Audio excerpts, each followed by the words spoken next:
Thank you very much. We all know the great Prime Minister of the UK, and we just signed a document. This is, sorry about that.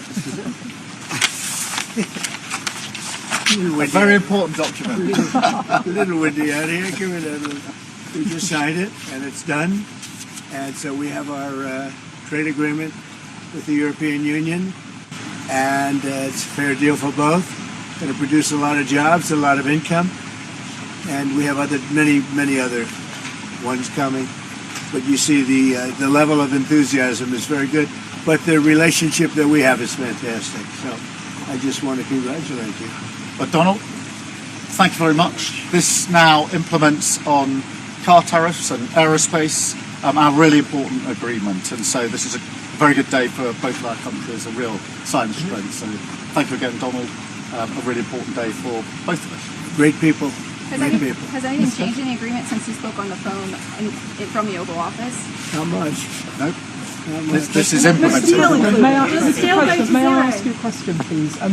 G7 leaders are calling for de-escalation in Israel and Iran, but you are the key to unlocking that. That's right. And here I am. And here you are. Yeah. So can I ask you, sir, have you spoken to Prime Minister Netanyahu? When might you speak to him? I've spoken to everybody. What will you say? Israel is doing very well, as you probably noticed, and I gave Iran 60 days, and they said no, and the 61st you saw what happened. Day 61. So I'm in constant touch, and as I've been saying, I think a deal will be signed or something will happen, but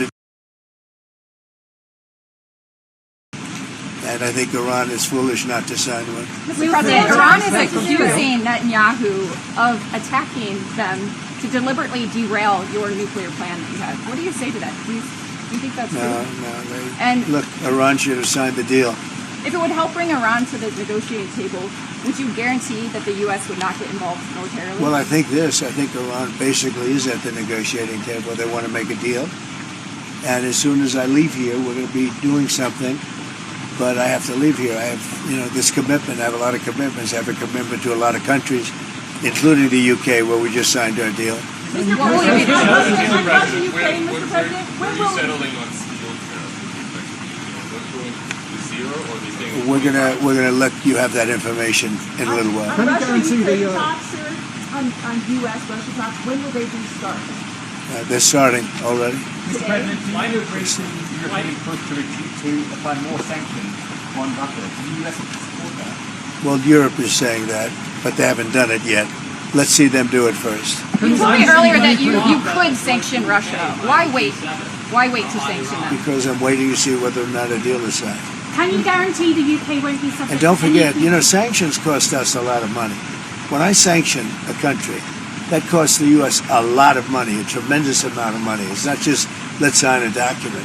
You're talking about billions and billions of dollars. Sanctions are not that easy. It's not just a one-way street. And just quickly, do you think that Israel can... Is that still proceeding? You can issue sort of review of that. Yeah, we're proceeding with that. It's a really important deal to both of us. I think the President is doing a review. We did a review when we came into government, so that makes good sense to me. But it's a really important... We're very long-time partners and allies and friends, and we've become friends in a short period of time. He's slightly more liberal than I am, to put it mildly. We stand slightly on the left.